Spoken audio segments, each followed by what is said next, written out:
later today, the Senate will vote to fulfill a solemn responsibility. For a 59th consecutive year, we'll pass the National Defense Authorization Act. I hope and expect we'll do it by a wide bipartisan margin. It would be difficult to overstate the importance of this legislation to the ongoing missions of our nation's men and women in uniform. The NDAA is simultaneously a target to guide the modernization of our all-volunteer force, a supply line to restore readiness and keep U.S. personnel equipped with the most cutting-edge lethal capabilities, a promise of critical support services to military families, and a declaration to both our allies and adversaries of America's strategic resolve. This year's bill authorizes the investments that will support all these goals and a major pay raise for military personnel to boot. I'm especially proud that it supports the ongoing missions of Kentucky's installations and the many military families that call my state home. The NDAA is the product of a robust bipartisan process that has consumed our colleagues on the Armed Services Committee for weeks. Nearly 300 amendments were adopted during markup. So today, once again, I'd like to thank Chairman Inhofe and Ranking Member Reed for their leadership throughout this process. They produced legislation that each member of this body should be proud of, particularly in these troubled times. This is exactly the message the United States Senate needs to send. I look forward to passing it today. But passing the NDAA itself is not the only important message the Senate will send this week on national security. On Friday morning, Mr. President, we will vote on a badly ill-conceived amendment that would literally make our nation less secure and make American service members less safe. I respect my colleagues, but this amendment from Senator Udall and others is a half-baked and dangerous measure, about as half-baked and dangerous as we've seen on the floor in quite some time. It should be soundly rejected. We know that our Democratic colleagues have political differences with President Trump. I think the whole country's gotten that message pretty loud and clear. But they've chosen a terrible time and a completely irresponsible manner to express themselves.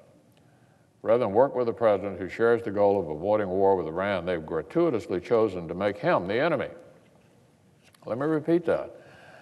Rather than work with the president to deter our actual enemies, they've chosen to make him the enemy. At the very moment that Iran has been stepping up its aggression throughout the Middle East, these senators are proposing radical new restrictions on the administration's ability to defend U.S. interests and our partners. The Udall Amendment would require the administration to secure explicit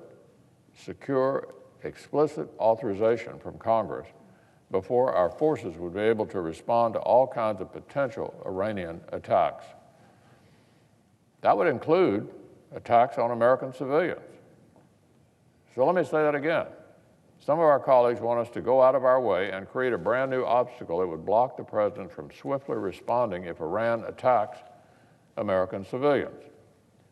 Our U.S. diplomatic facilities, or Israel, or the military forces of an ally or partner, or if Iran closes the Strait of Hormuz. In all of these scenarios, the Udall Amendment would hamstring the executive branch from reacting quickly. And in modern warfare, time is of the essence. The War Powers Resolution explicitly recognizes the reality that administrations may need to respond quickly and with flexibility. So, Mr. President, this amendment could even constrain our military from acting to prevent an imminent attack. As written, it appears to suggest they must absorb the attack, take the attack, first before defending themselves. And even then, for how long would they be allowed to conduct retaliatory strikes? Completely absurd, totally dangerous. Let's take an example. Iran attacks Israel. No timely response from the U.S., especially if Congress happens to be on recess. Iran attacks American citizens. The president's hands would be tied. This is never how the American presidency has worked, for a very good reason. So I would ask my colleagues to stop obsessing about Donald Trump for a moment think about a scenario involving a future or past president. Hypothetically, then, would it be appropriate for Congress to tie a president's hands with legislation preventing military action to defend NATO allies from a Russian attack without explicit congressional approval? If conflict came in August and the U.S. and its NATO allies didn't act decisively, frontline states could be gobbled up before Congress even convenes to consider an AUMF. The Udall Amendment would represent a huge departure from the basic flexibility that presidents of both parties have always had to take immediate military steps, short of a full-scale war, to respond to immediate crisis. This ploy is being advertised as some kind of courageous reassertion by Congress of our constitutional authority. But it's nothing of the sort. It's a departure from our constitutional traditions and norms. Nobody's talking about a full-scale war with Iran, not the president, not the administration.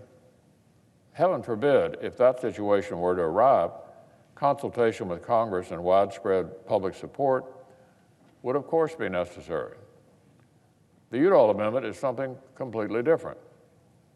It defines self-defense in a laughably narrow way, and then in all other situations proposes that President Trump should be stripped of the basic powers of his office unless Democrats in Congress write him a permission slip. I don't think so. This is a terrible idea at any moment, let alone as Iran is escalating its violence and searching for any sign of American weakness. So I would ask my colleagues, do not embolden Iran. Do not weaken our deterrence. Do not undermine our diplomacy.